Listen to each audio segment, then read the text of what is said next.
Ches on the line, a few lines below the middle of the page. Kama sheyachol hispashet.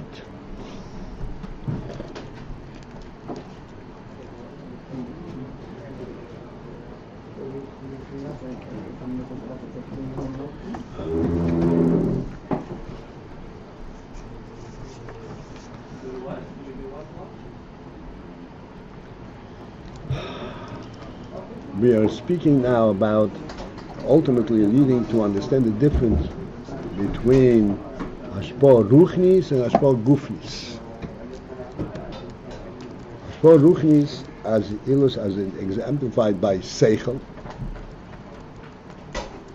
has a Hagbolah. Again, we have to always reflect back and understand what is meant by Sechel. Sechel is something that draws directly from the nefesh. It's a living entity.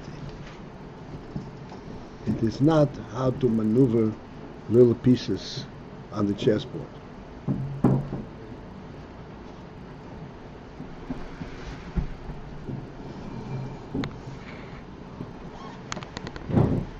And therefore, since it comes from the nefesh, why is there a Hagbolah? Nefesh is not mugdal. And the Sechel represents nefesh.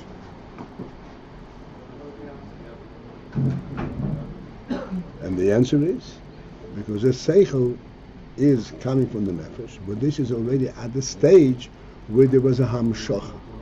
It already was drawn, so to speak, towards a certain function. And thus, it has a Hagbolah. The whole principle of Hagbolah, I'm going to come to your question, just want to finish. It's not directly, it's okay. The principle of Hagbolah essentially means that Sechel functions in a relative environment.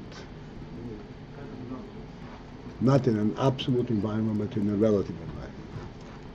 Under these circumstances, what does this mean?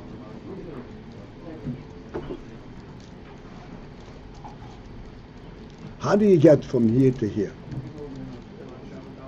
How do you get here? It depends where you are.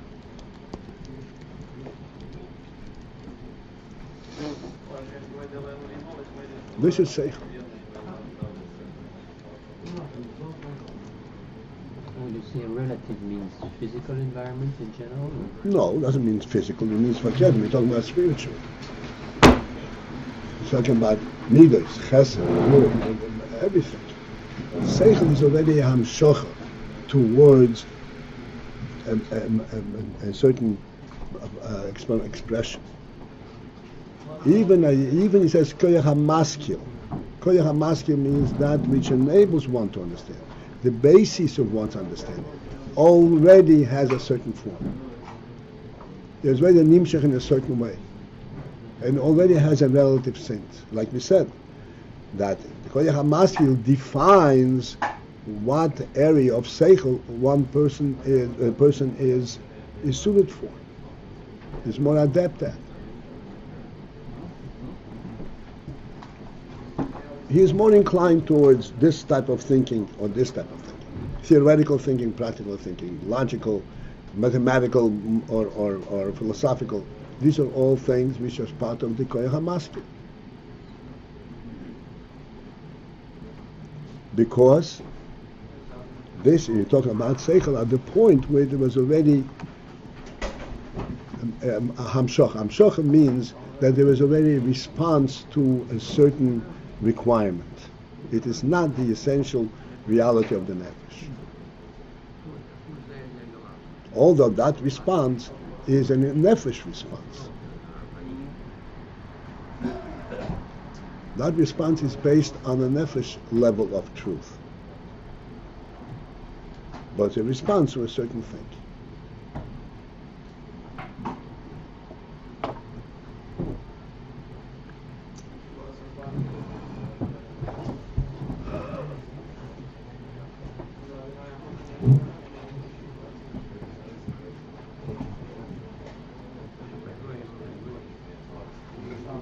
this is why this is the hakbal.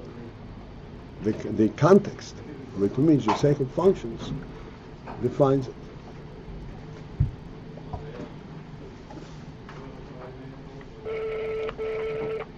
And this is why we say the hashpos Sechel, that when a Rav teaches Sechel to the Talmud, even though he opens up the Talmud's mind and enables him to understand and to have insights that he would not have had otherwise, but all that is within a certain context.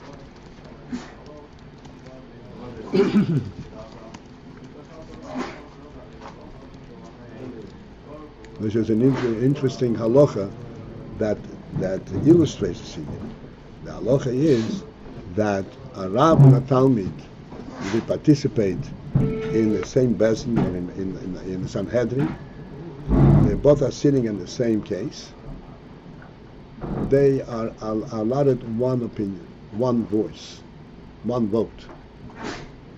Even though the Talmud understood fully what he was taught, and he understands now with his own Sechel, but his Sechel is geared in that direction.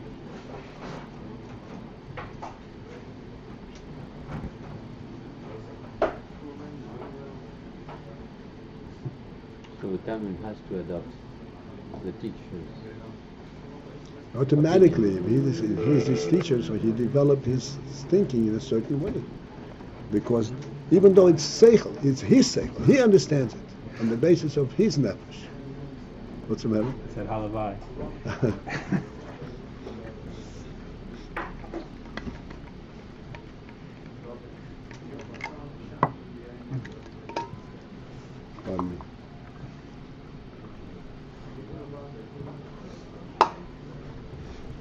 It's not because he likes or he loves his teacher. It's because his thinking is a similar style. Yeah, he has a similar approach to things, and his Sechel is developed along the lines that the teacher has developed it. Rabbi Paltiel? Yeah. You said just a few minutes ago that Sechel is relative to the circumstances, or an expression similar to that. It's not absolute. When we normally talk about Sechel, we talk about Sechel as not being like a response to something external. That it's completely from within, right? Yep. How do those two things fit together? Because it sounds as though if it's relative to the circumstances, it is somehow a response to circumstances. The whole Sechel that has developed is a circumstantial thinking process. Meaning what?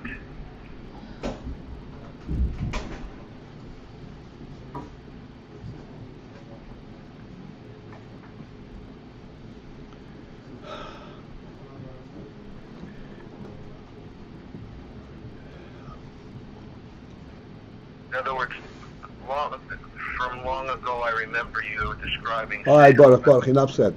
Meaning that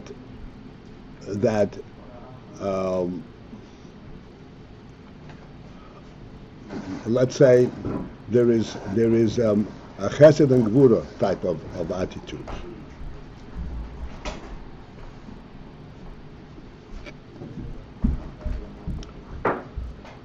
And there is one who's Sechel who that understands. Yes, he understands it on an absolute level, but on the absolute level, he is geared to find some leniency. And the other one is an absolute level. He is geared to find to follow a more strict path. There is a certain pattern in Sechel.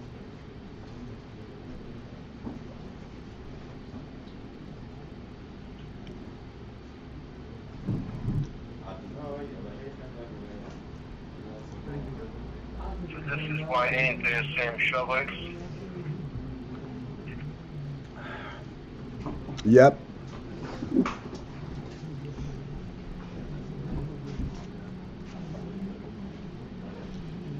Sechel cannot see anything in every conceivable possible way. No one's Sechel can do that. He could see it if he's shown, but his tendency would be to see it in the way he sees the where the Sechel leads him. That's the Hakbala. That's a Hakbala.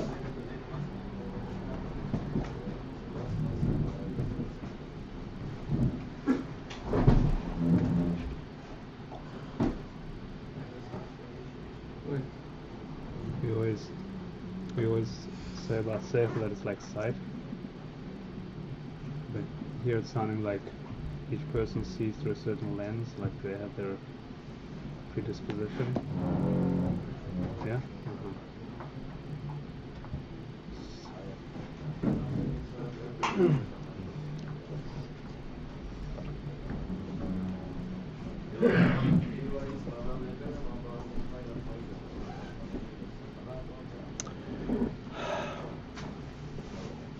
I think at this point that should be enough, because there is always more to be said. But I think it's clear, the point is clear, that Sechel is already a functioning level, and not we don't mean that it is influenced by outside circumstances. But the Sechel itself has a circumstantial view of things. Where am I? Sechel has that overall context, and therefore there is a Hakbala how he understands things.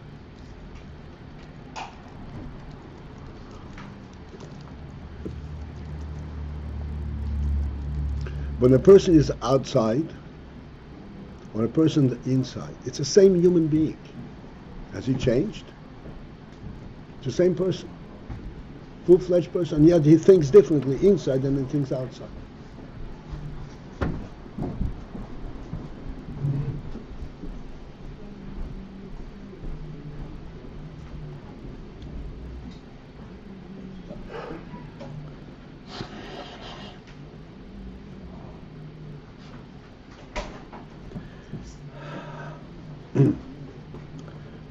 I will still need to identify another level of Sechel.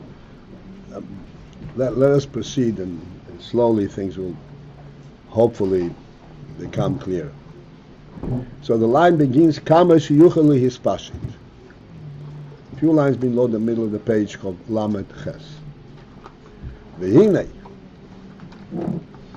kol zeh hu b'koyach ha-seichel. All this is true as applied to the koyach ha-seichel k'moi shebo b'vchinas hamshoch. The seichel as it is already in a hamshocha state.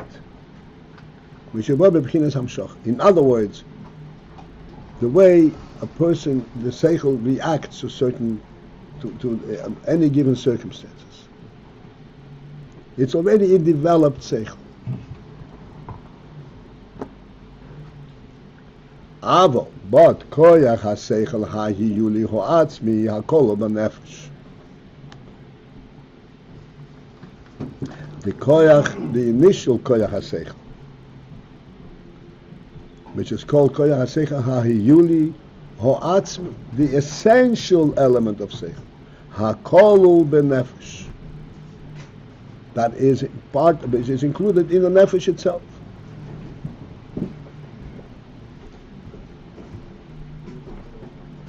And here is where our biggest challenge will be to identify what is this seichel all about? What do you mean? There's seichel hakol b'nefesh. Let's first go through the presentation. V'hu helem ho'atzmi l'keyach ha-chochmah. And this is what's described as helem ho'atzmi, the essential helem of koyach ha-chochmah. The way koyach ha-chochmah is in essence. Clearly, as we already pointed out, and here we have a clear pointer to say that chochmah is not a reaction to a circumstance. Chochmah does not come into being when a problem occurs. How do I get out of this situation? There's a koyach chochmah hayuli ho'atzmi.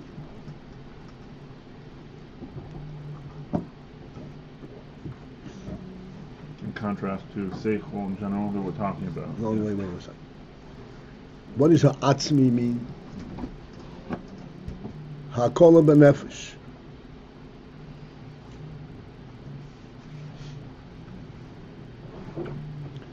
We have to understand, before we proceed with this, to whatever degree we will be able to relate to this, we have to understand a very important principle.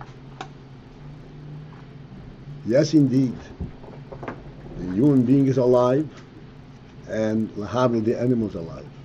These are two different aspects of life.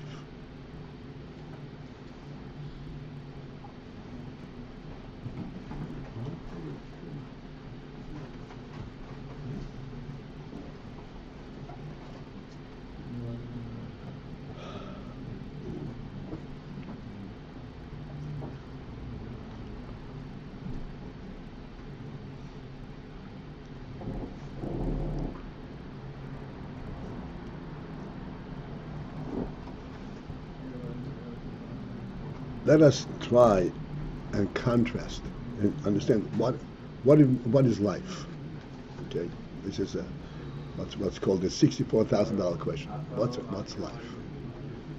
We don't know what life is. Life is godliness itself. So there's no way for us to really define it. But when we say life, we say life in contrast to not life.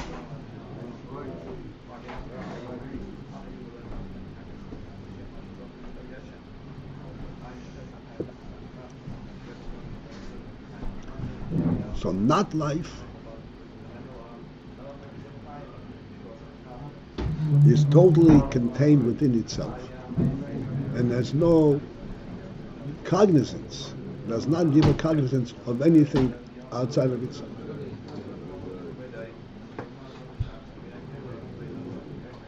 A rock is a rock wherever it is, and it's the same rock.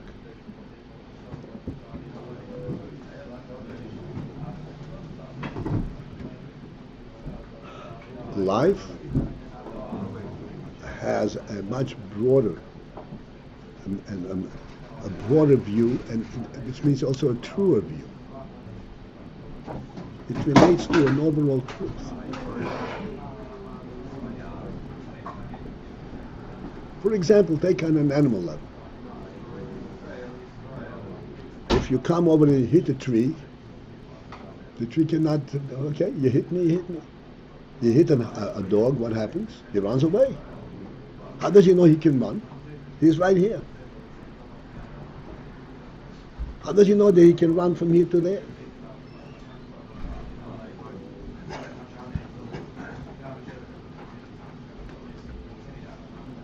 Which means that his being here does not limit him to being here. The here is a much broader here. It's the total environment. And you hit him here, he runs away over there.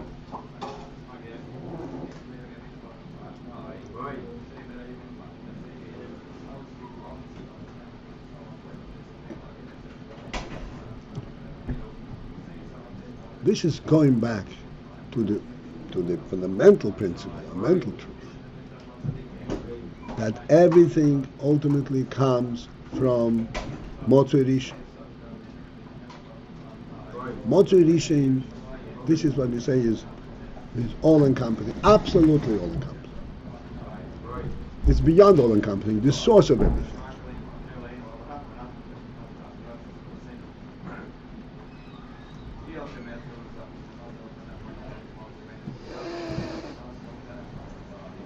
And the source of everything, if I may take a step further, the source of everything does not mean that he has everything.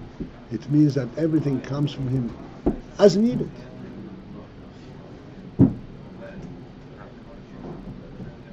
There's no, he creates everything. creates everything at will. So he himself is completely beyond everything.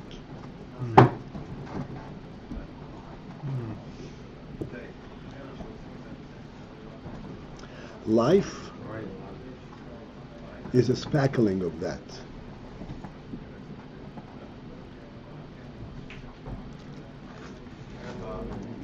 Life is the reason there is life in the universe is because there is God in the universe. There's a certain truth in the universe that is beyond the identifiable, tangible entity. What was the word you used? You said life is a spackling of that? Right. It's a trace, it's a representative of that.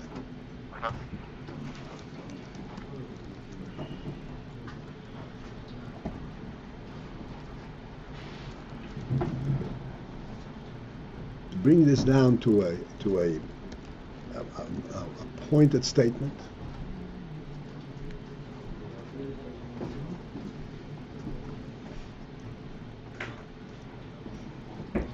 the world exists, the world in general exists not by virtue of the fact that it exists, by virtue of the fact that it has to exist.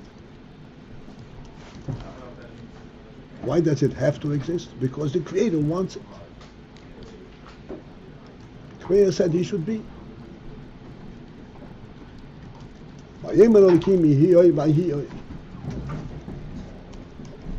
What's meant by what? The oil is representing the will, the statement of the Creator that it should be. That's what gives it its presence, not its own presence.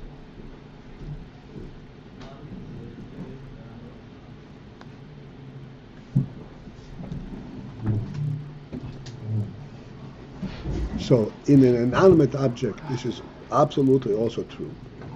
This is why we're always pointing, this is why you can't destroy anything in the world. You can't eradicate the existence of anything because it's not there because of itself. It's there because God said it should be there. There's no way you can eliminate that.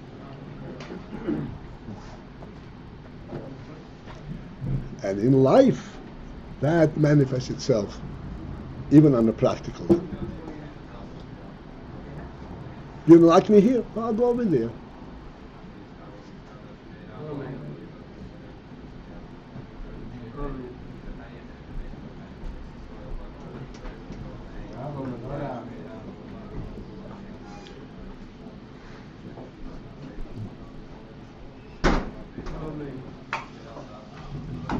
Nevertheless, as we say all the time, there is still a principle, a fundamental difference between the life of an animal and life of the human being.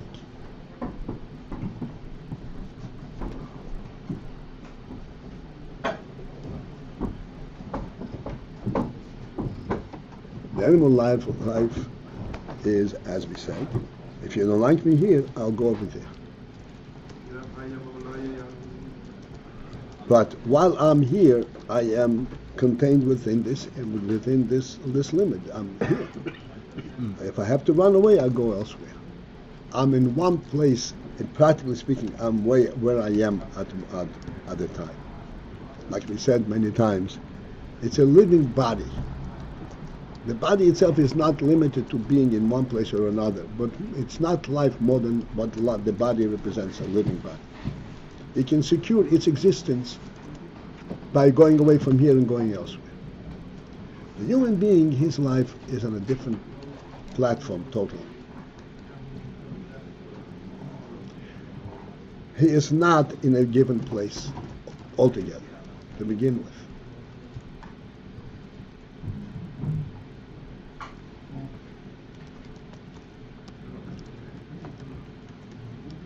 He is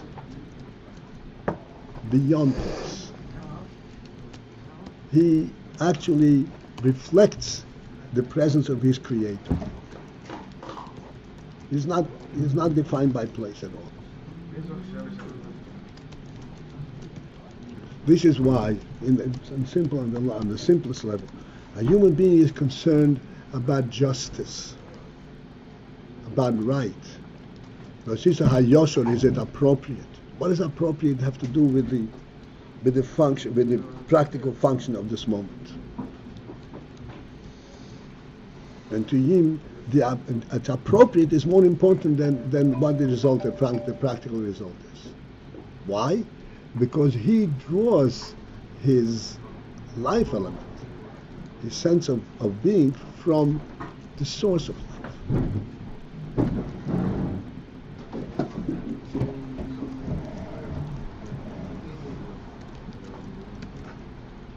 From the truth. Amit is himotze, like the Rambam says. The truth. And if truth is lacking, then he cannot relate to it.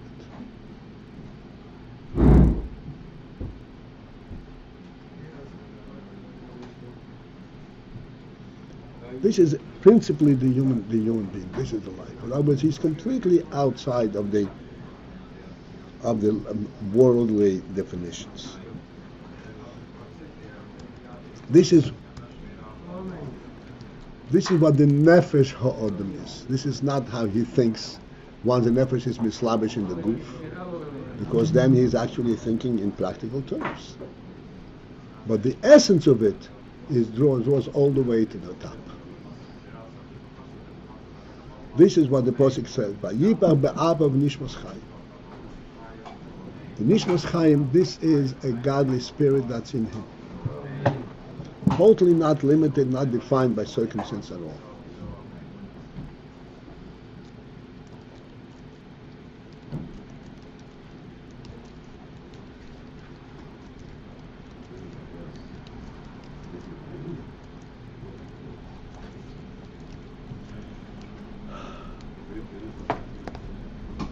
Now, let's try to focus in on the principle of chochmah. He's saying that there is helm ha'atzmi the koyach. Koyach ha'chochmah means it's a koyach. A koyach means it is not the etzem ha'nefesh. It's a function. A koyach means a function.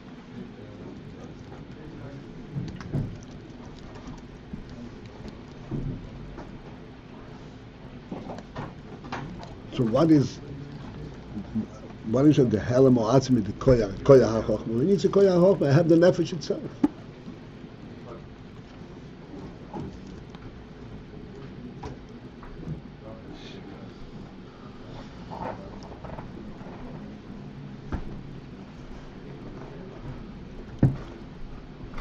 Do I have you with me so far?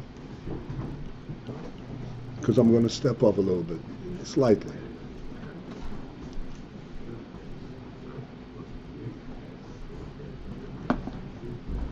The first function that Adam Rishon was given when he was created was to name everything that God created. To name it. And this was a very important principle. The Torah says this is his name. What's so important about a name? It's there. Does the name change anything? The name is just, you name it.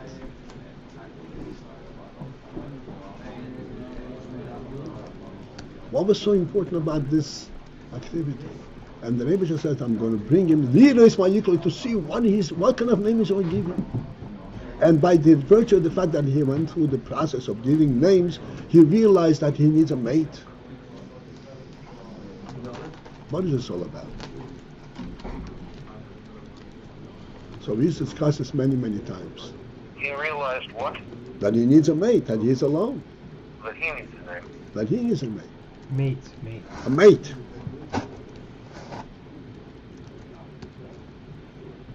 He's not whole. Which is essentially, if we should expand on it, which is true, but this is a broader section, it means that he can name all the animals, but he can't name himself. Because one thing alone is not a real thing. When there's Adam, you have the name when he has a mate, then he is a real. As it says in Paltiel, Yikro Shmom Adam Be'im hiborim, and Zocher and Kevel Oreisom, Ayikra Shmo Modom. When they get a name, when there is a real presence.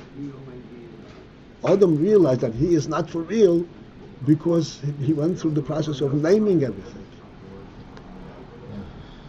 What's naming? What's a name?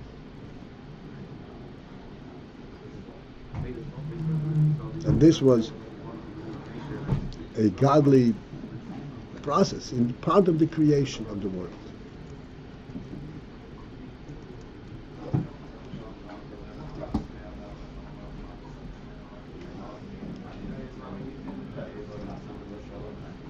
Which is what we said many times in the past on different occasions. That chochmah goes even deeper in a certain sense than even the AyinBase. It attaches to the etzem itself.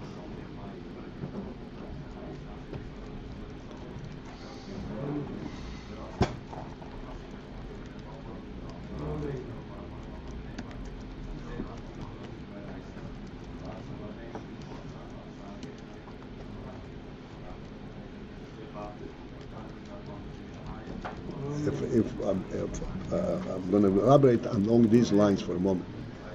If Oyneg is some kind of an experience,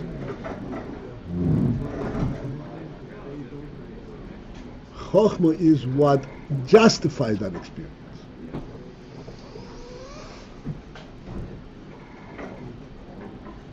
Why? Why should I?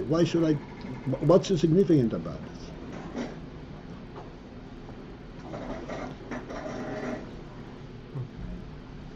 Okay, let's go back to naming. A name, as we said many times, a baby is born, the moment he's born, we give him a name. He was born without a name, which means he is just what he is. But once he comes into the world, he acquires a real presence. In the mother's womb, he is part of the mother, he's not a real thing. He's alive and he eats and everything. He's not real. Comes into the world, becomes an entity unto himself. That's when he represents a real creature. That's when he stands on his own feet. And we said many times, now is the time to focus in. How does one stand on his own feet?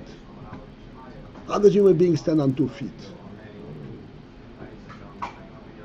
It is by his realization, his recognizing that there is a fundamental truth to his presence.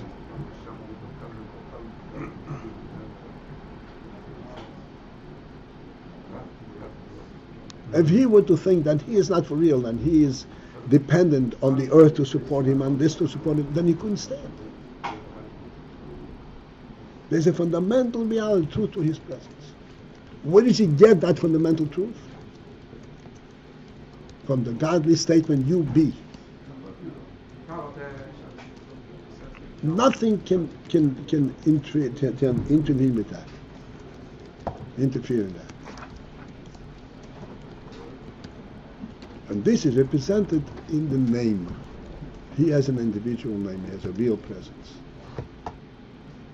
A name distinguishes one thing from the other in an absolute manner. They may have similar functions and similar appearances, similar feelings and all that. A name distinguishes it absolutely. They're 2 separate entities. They have identical twins. Each one has their own name, and that makes them individuals.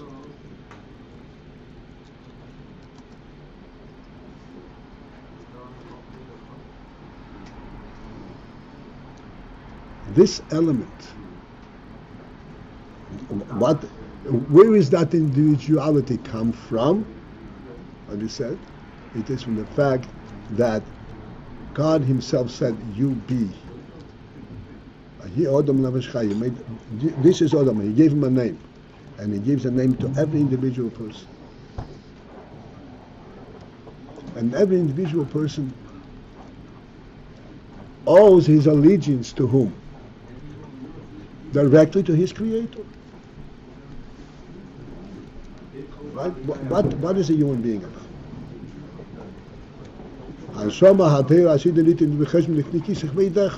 That's the human being. That's his reality. This, Translation?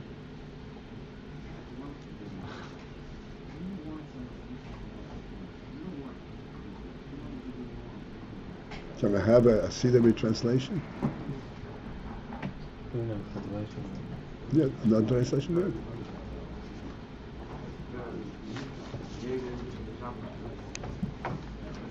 What was your question?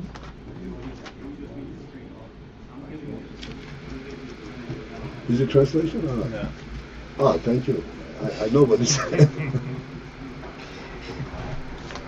Ah, that's it.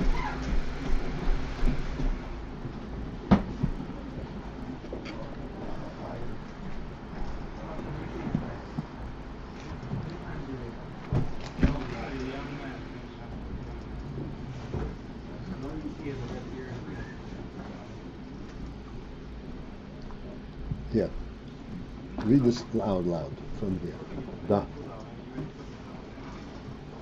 The preeminence of man over beast is naught, for all is vanity, except the pure soul which is destined to give an accounting before the throne of your glory.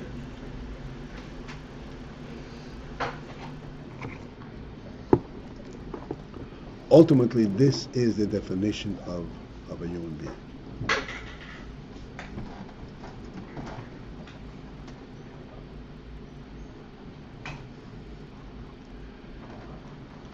That definition is identified by the chochmah. Because chochmah has that insight. Where is it all coming from? What is it all about? Not what's going on. What is the essence of it? What is its pivot? That's chochmah. That's chochmah is beetle. It's not interested in the whole spread. What's in the kudah? In the nefesh itself, because the nefesh has that essence, essential truth, there is that chochmah, the essential chochmah in the nefesh.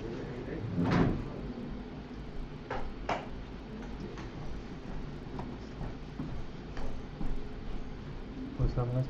Huh? What's the last point that you're making? Because the nefesh has that essential truth, there is an essential chochmah in the nefesh.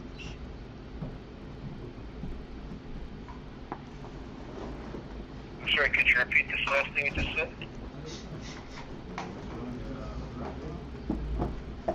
Because the nefesh has that essential truth,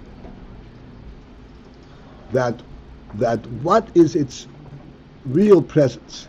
It is its creator rather than itself.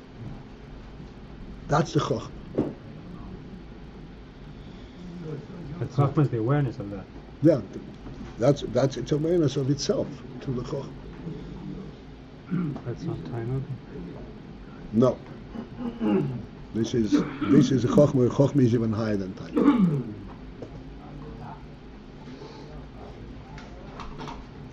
This will have to leave for another time. Yes, this is where chochmah relates to the creator. Tainug is already a personal experience, personal presence in a certain sense. Chochmah goes beyond. What's chochmah? Why do you need chochmah if the nefesh has all the truth? Chochmah is coming down. The nefesh does not have the truth. The truth of the nefesh is the creator, not itself.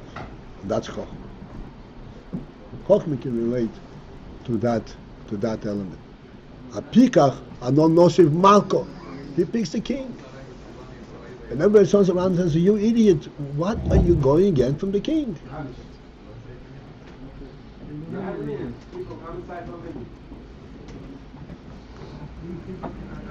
You claim yourself to be wise. Show me one practical thing you're going to get by your choice.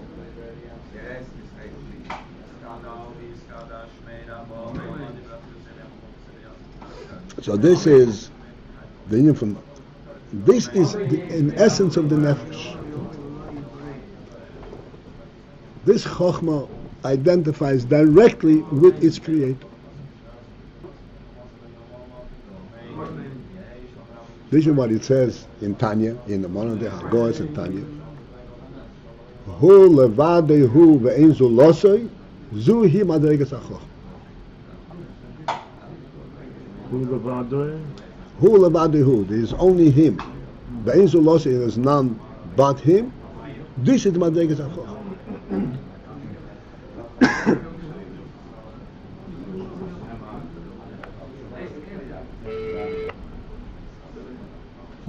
וזוהי מדרגת החוכמה.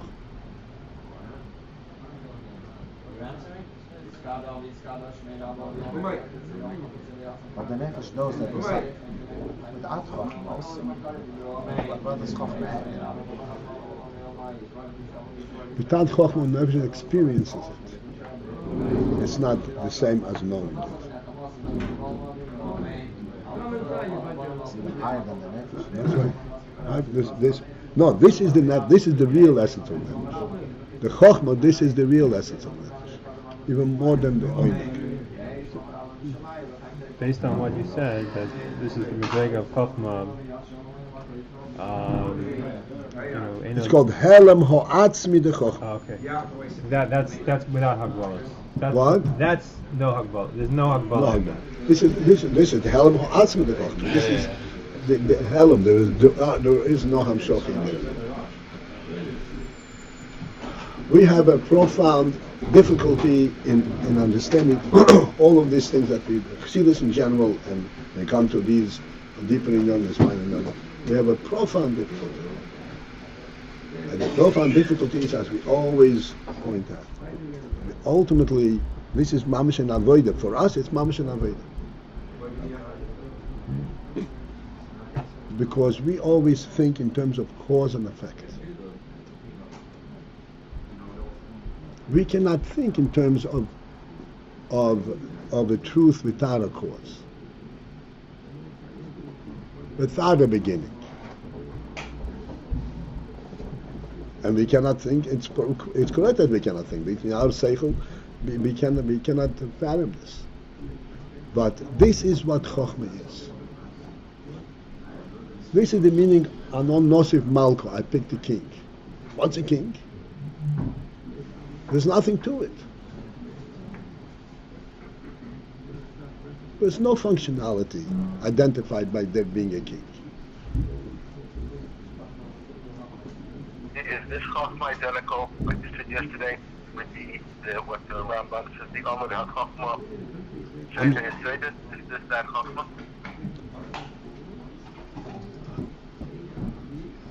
I said I missed something. He said I say this. No, we're talking about. I say this. Amud HaChochmah is talking about chochmah hagluya.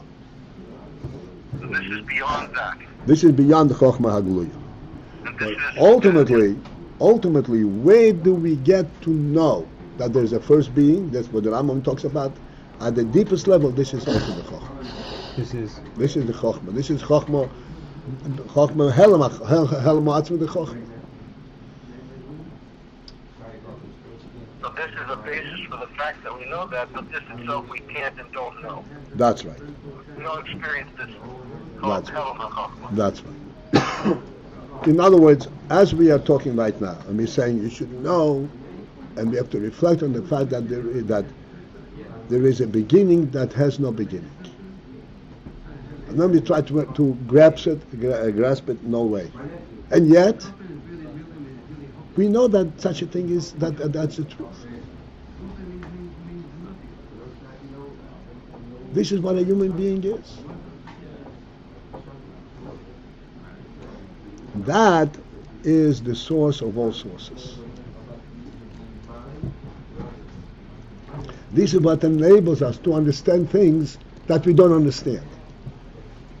Is that a play on words? Say it again. Once again. Again. That's twice. 2 more times. This is what enables us to understand things that we don't understand. Shall I say it again? No, what is chochmah? Right. The Helem Ho'atzmi the chochmah.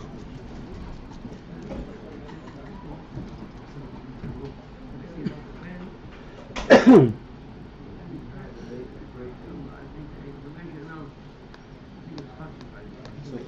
is the word a contradiction when we deal with cause and effects, with the truth which is not a cause and effect?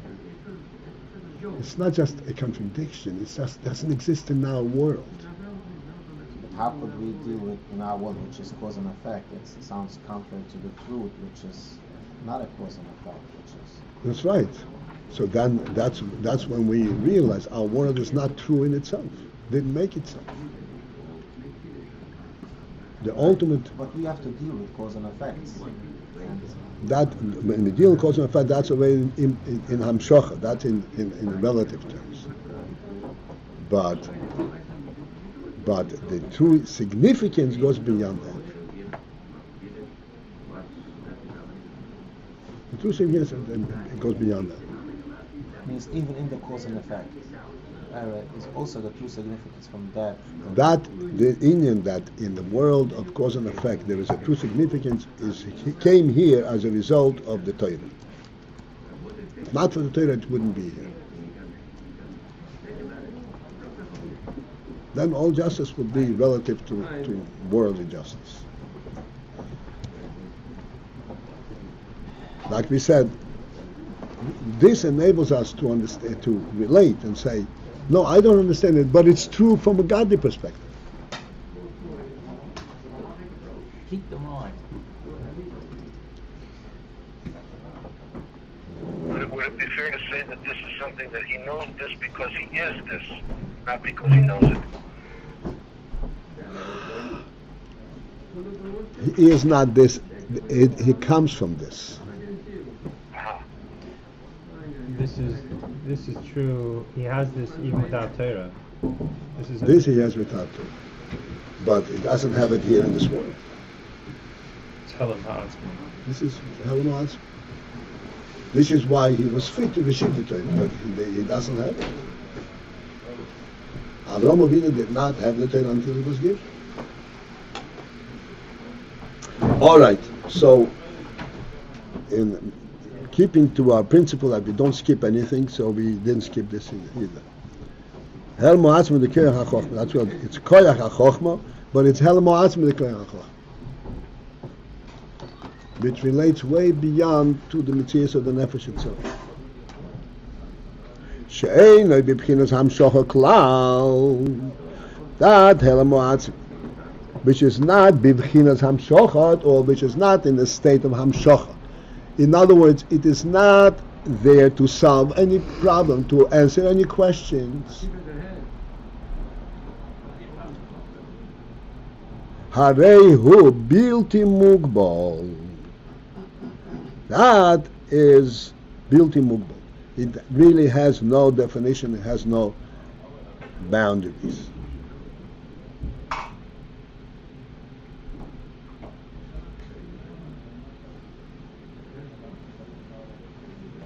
The chol etzem hu bli gvul, because every etzem, the definition of etzem, is that it is without gvul, without a boundary.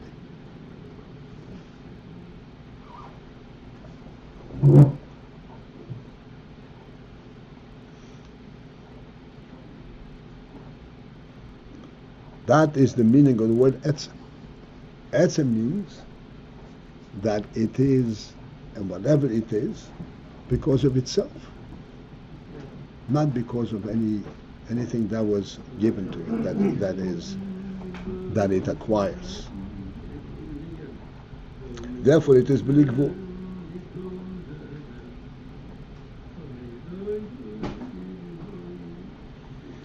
For us to understand Etzem is extremely difficult. I said it doesn't exist, but the mashal of the sun, I think, is the most tangible means by which we can relate to it.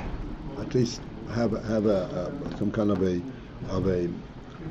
meaningful approach. He said the sun is bright. The way it appears to us from our worldly perspective, cause and effect, the brightness of the sun is due to the fuel that it consumes. It burns up fuel, and it creates heat, and the heat ultimately gives off light, or light energy.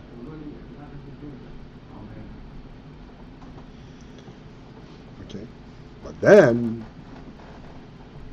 when we reflect on the sun as it is shown to us,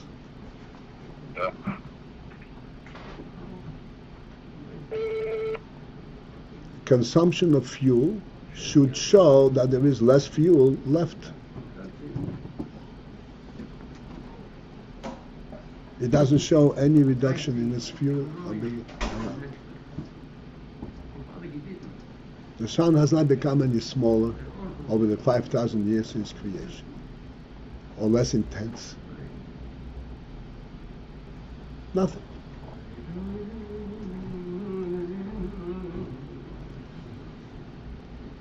What kind of creature is this?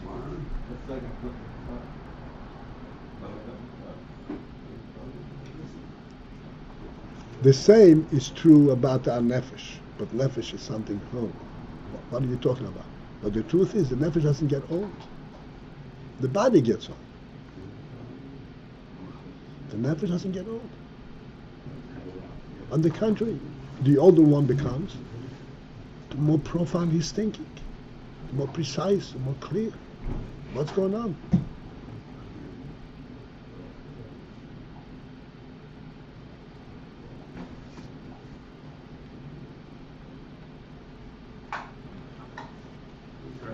So I say nefesh is kind of an elusive concept, but the sun is something which we are observing with our physical eyes. And the way we are observing it, we see something, a kind of an anomaly. Is this light the result of energy, of fuel consumption, or is this some kind of a light? So for this we're saying, Rebbe created this sun, so that we should have an idea what's made an answer. Clearly the sun somehow fits into the general worldly structure. That's why it does consume fuel. But we don't see it. We don't see its reduction. How that happens, the chassidus says, because it gets refueled all the time. Sorry to interrupt the flow. How do we relate this to the light that existed before the sun? So it says that the light that the Rebbe created in the first day, he imbued it into the sun. Now it is concealed. In the first day it was light without a sun, which is altogether contrary to world. So world and that light couldn't coexist. So then he went and he concealed it in the sun. So the light is essentially the same light. But now you don't see it. You think, oh, it's energy light. But if you use your intellect and you pursue that line of thinking, he says, it doesn't really make sense. There's something about this light that the Rebbe is showing us about this light that is pure light. And that's why we say the sun is etzem behiri. And that's why the way chassidus explains it, etzem behiri means etzem is bli gvul. Wherever the etzem is, everything becomes like the etzem. So when the sun rises, the entire environment that the sun reaches, that you can see the sun, becomes light. It was a present of the sun. This is not different than the principle that we speak all the time, that a human being is also an atzmi. In other words, his presence is a real presence. Like we said, he has a name. It's a godly reality. And if he owns a home, instantaneously, he is in every corner of the home. Without producing any kind of fuel to reach all the corners. His reality is everywhere in his home. It's a complete, this is what the reality of the Etzem.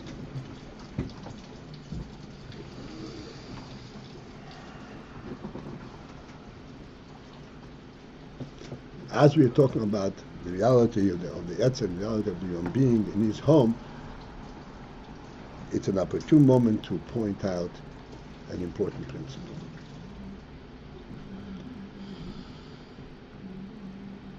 This home, your presence fills this home. Everyone who enters his home is in your presence. Your children are at all times in your presence. They are not in no man's land.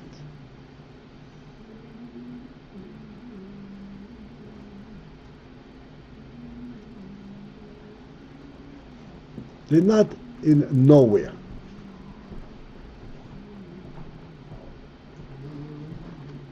They are in an environment of reality, of your reality.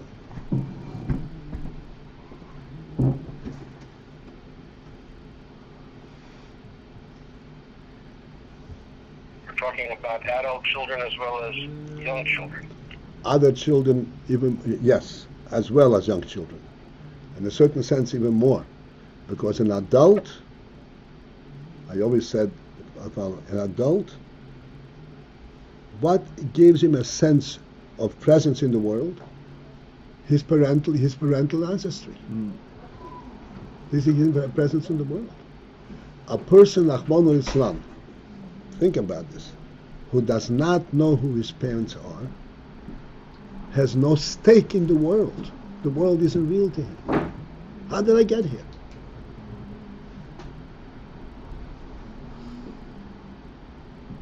This is why there is so much rampant crime, Rahman Islam. Because normally a criminal has certain qualms, you know. After all, it's his world. But he doesn't have any stake in it. That's not his world.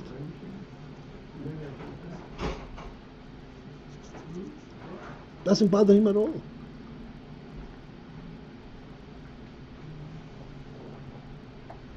Okay, this is enough of deviation.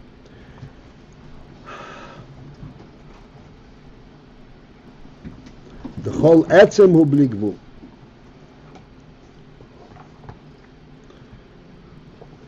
Just a few more moments. V'yodua gam kein.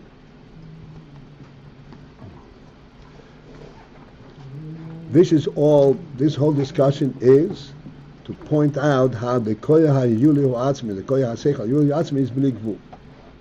Because this is the helam ha'atzmi, the koyach ha'chochmah.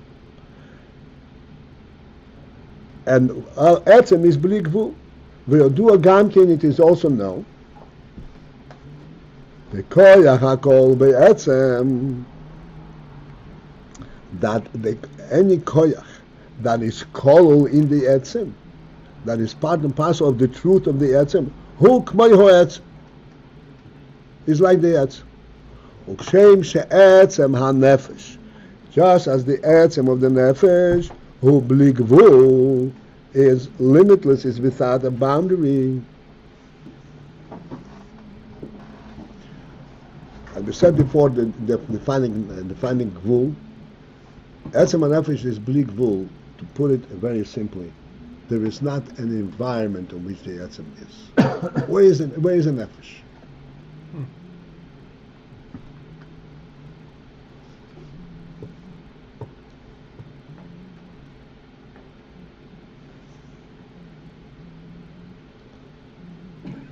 The etzem is, normally in our world we need to have an environment, we need to have a context in order to be able to relate to it. You know, like we said, what's a table? A table is an entity in the house. If it's in the desert, it's not a table. There's some kind of a context. The nefesh doesn't have a context. Why?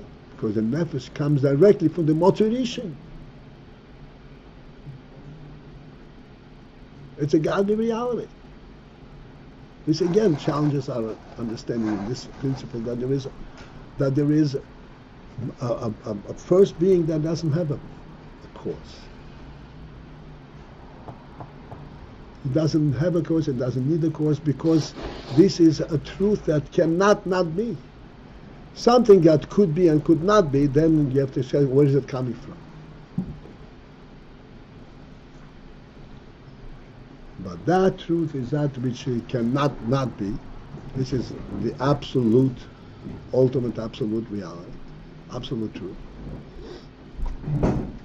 Therefore, it does not have a need to be pointed where it's coming from,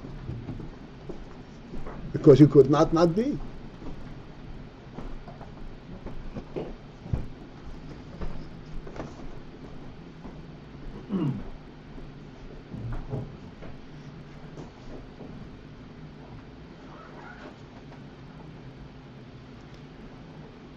We speak about, again, Oyinag. I'm saying the Oyinag, this is the pnimis of the chochmah.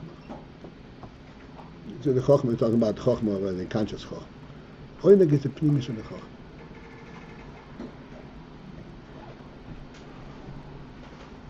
What gives the Oyinag its presence? What gives the Oyinag its Oyinag? Where are you coming from? The answer is, Oyinag can only be when there is no need for a beginning, because I'm misanig in something which could not be. If I can possibly lose it, I cannot be misanig. No matter how much I have, if it's something that can be lost, there's no Oyinag. Oyinag is when something that cannot possibly be lost. This is the Oyinag nefesh, because the nefesh is misanig from a lukus. The nefesh relates to that truth. It cannot be lost. It cannot not be.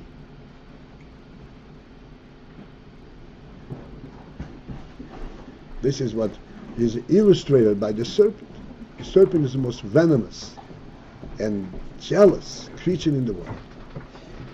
Even though it is totally secure and safe, to the extent that it doesn't have legs, it can't even fall down and hurt itself.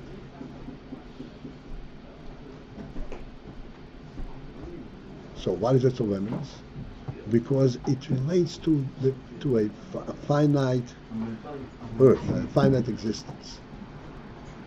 No sense of the infinite at all. And a finite existence could also be not. So it is a constant state of insecurity. Every other creature, like I said before, the dog gets hit, so he runs elsewhere. He's not bound to a very limited thing. The snake looks at himself more limited than the other animals. Exactly. The snake is more limited in his sense than more animals in their sense. The snake is limited in the environment. There is no infinite environment. It does not have a sense of, like an animal, a dog. I don't have food here, I'll find it elsewhere. The snake has all his food right here in front of him. In other words, he doesn't have a relation to God. It's very simple.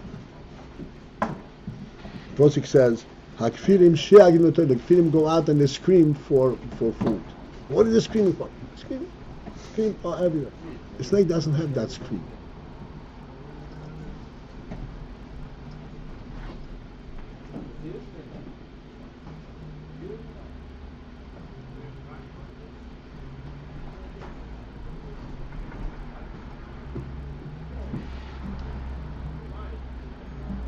So you were just explaining that the kol etzem is blig wool. You did not explain yet that also the koyach that's kol be'etzem will kamay ha'etzem, or you did? No, I did not. We did not go into this. But this is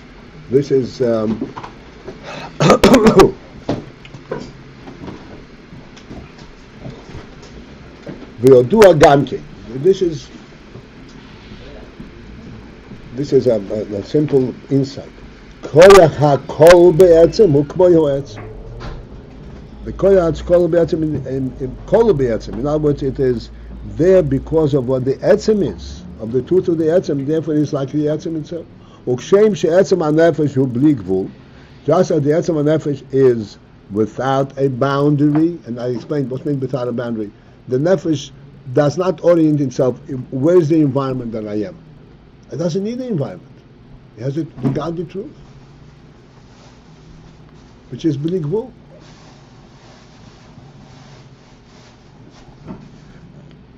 כמו כן, koyach ha-chochmah ho-atzmi ha-kol ubay.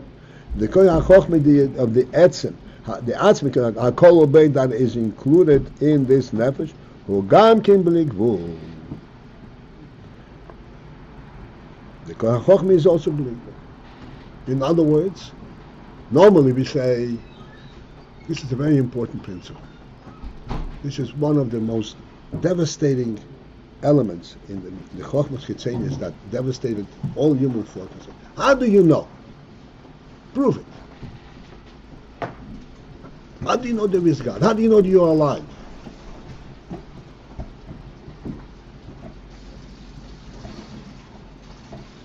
How do you know you are alive? They have this coin question. How do you know you are alive? How do you know you exist? What's the answer? I cannot not exist.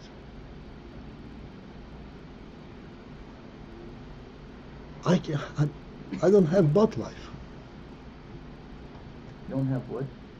I don't have but life. I only have life. One question seems to be obvious and one seems to be difficult. What? I don't see how they connect the two questions. One is a difficult question, one is an easy question. What? He's alive, but the question, how does he know God's alive? It's the same thing. The same thing because this, okay, that's a separate thing. The point is, how do you know? How do you know? How do you know is an appropriate question to something that can be and cannot be. Then you have proofs, and no matter how much proof you have, it's always precarious.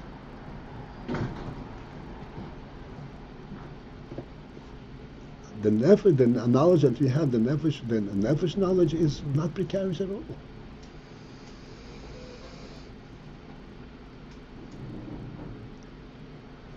How do you know there's a motor rishon? I don't have a spot in me that does not know it.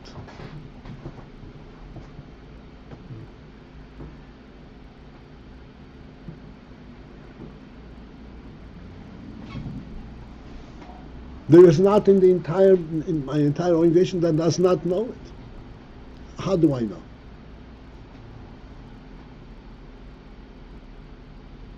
If there is yes and no, then I can say, how do you know that this is so? But this is not within an environment.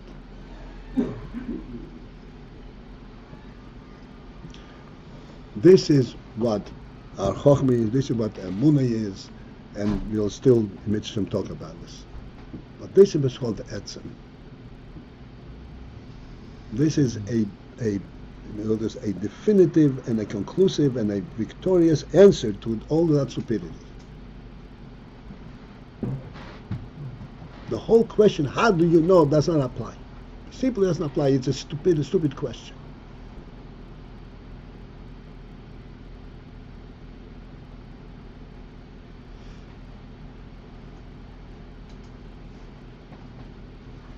It's totally on the inside. There's no. He knows from the inside. It isn't this. No. I illustrated the following thing. You have this napkin, this tissue here. Does anyone doubt that this tissue was put down here by a human being? How do you know? It's logical. But the question, how do you know, is appropriate. Because you see a napkin, how did you get it? Yeah, the question, somebody must have put it down. Now, if you watch me put this cup down, do you know the cup was put down by a human being? Of course you don't. How do you know? The question doesn't apply.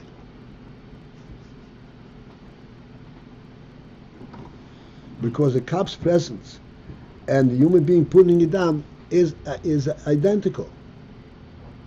It's identical because we just saw it. Yeah, because you just saw it. You not that you saw the cup come down.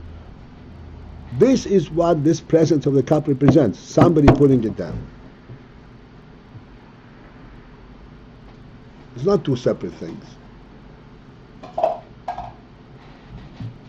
This is the truth that we know. Wait, this is different from the box? The box is different because you didn't see me putting it down. So the cup is because we're seeing it being put down. It's being there and it's being put down is one and the same thing. Not two separate pieces of knowledge. And the question has no traction. The question has no place at all. How do you know? When there is a question, who put this down? How did it get here? Because you see it after the fact, it's here. How did it get here? But if you see it getting there, so then there's no question how to get here. What is this?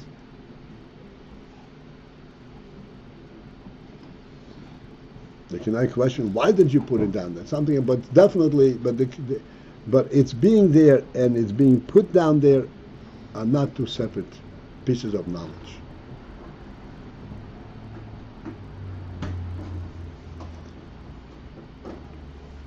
This is the real truth of nefesh, of chochmah. How do you know there's a motzei rishon? The knowledge of motzei and motzei rishon are synonymous. Now the Rambam says further down in this building. That's it. The first principle is to know that there's a first being, there's a source of all beings, and if one should think that he doesn't exist, then nothing else can possibly exist. What was that? One thinks for a moment he doesn't exist, then everything vanishes from existence. That's the true knowledge.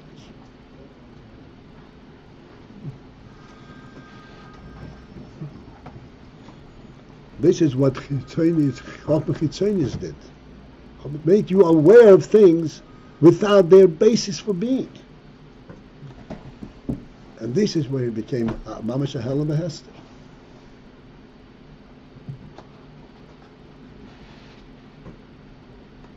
It's kind of amazing that perspective gained any validity or created any kind of havoc.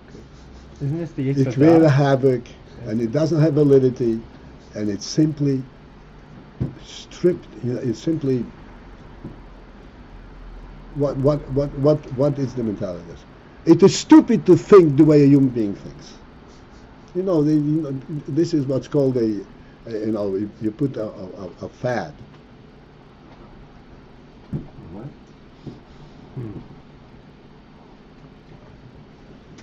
You put a fad. An intellectual fad.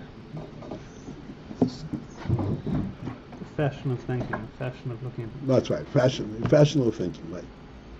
But and you heard his question. You don't believe in evolution? What's the matter with you? What are you, a monkey? But you heard her asked a question.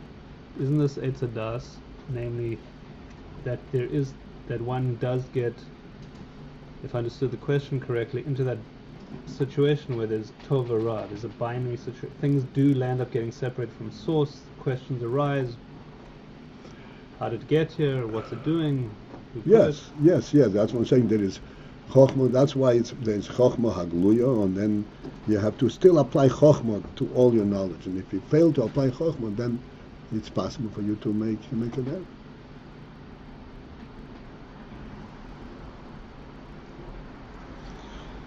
But Okay. It's still stupid.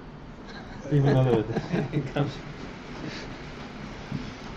Well, I said Darwin was not a stupid man. He was very smart. No. He was an idiot. Smart idiots. What's that?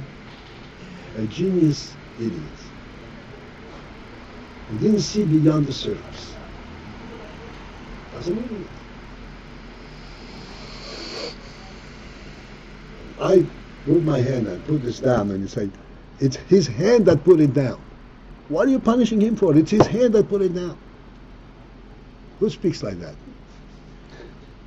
An idiot.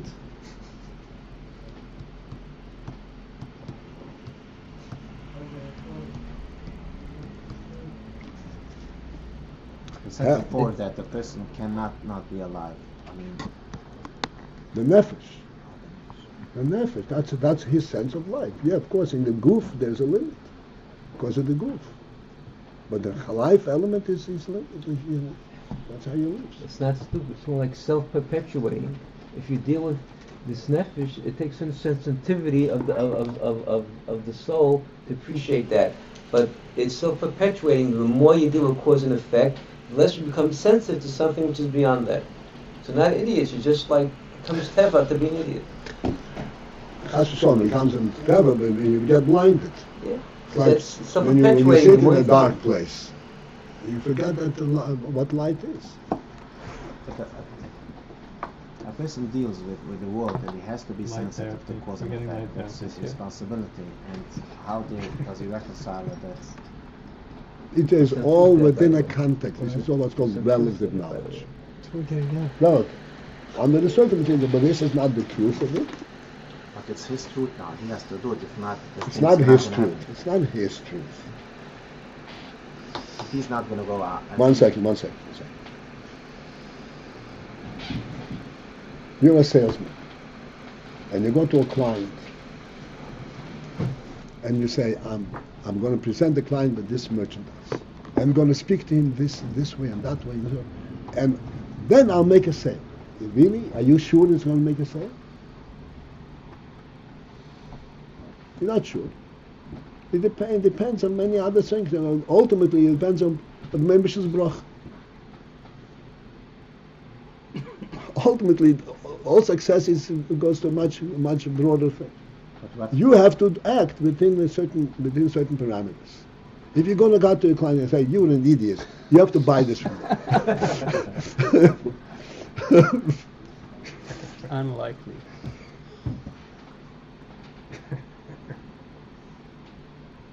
I mean to say, when I act, then the bruch is more chances to become. That's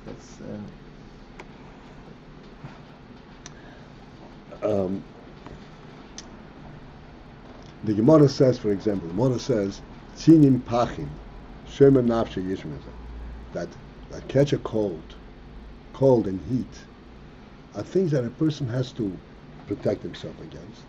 And if he is careless, then it's going to hit him. Does that mean at this point the Rebbe has abandoned and the Rebbe has no control? But the Rebbe put the responsibility of a human being to act in a responsible way. And if he is not responsible, then he is responsible for his ill effect. That's what Bechira is.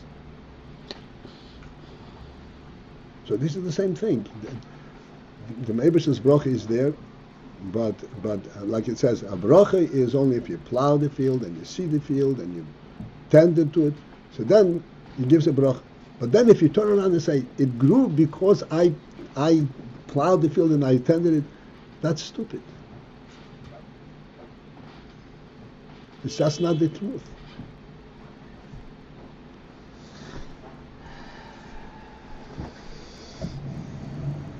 There's a reality in this. The field grows, but because Amoitzi lechem in ha'aretz, the Rebbe produces the food. No matter what, but we have to do that which it says there is a bird that is a very lazy bird, and it's so lazy that it would not procure food for itself.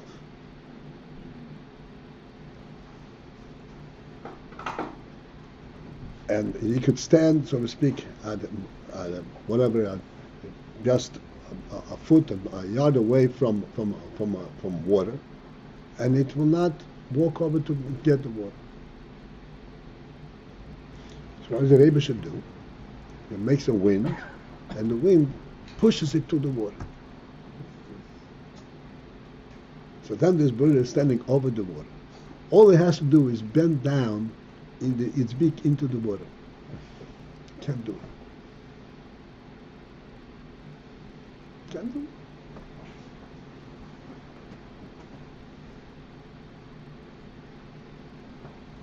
Yes, the Rebbe created the world in a certain manner. Each thing has to function in its own independent, natural way. But the bracha, ultimately, it works because the Rebbe had full supply procured it. The bracha is going to come in after being a cloud, and after everything was done. Then that's right. All right, there's much to be speak. Okay, have a good day. Oh boy, we overstayed.